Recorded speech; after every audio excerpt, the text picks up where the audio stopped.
Buenas tardes, bienvenidos a todos hoy a la presentación oficial de Guillermo y Fran Pacoli. Lo primero que quería hacer es agradecer a ambos la predisposición en todo momento para venir al club y nada, agradecerles de mi parte y desde el club pues todo lo que han hecho para estar aquí.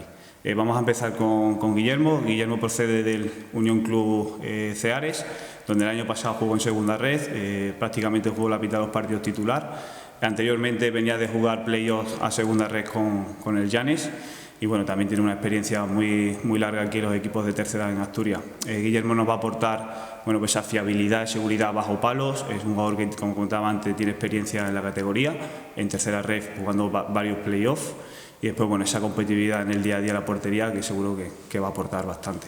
Bueno, la verdad que la confianza que me depositaron tanto Joaquín como el míster desde el principio fue muy clara y yo estoy muy agradecido a todos ellos y la verdad que no lo pensé mucho directamente, ya casi que les dije que sí.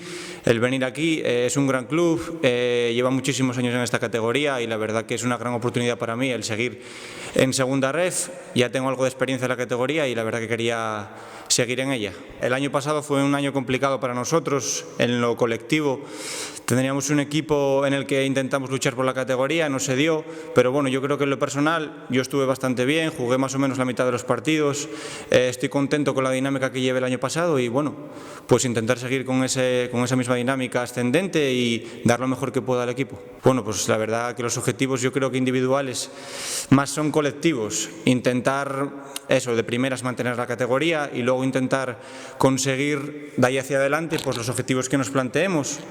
Según se dé la liga, que irá avanzando de una manera o de otra. Lo primero, como te digo, intentar conseguir la permanencia y a partir de ahí lo que venga.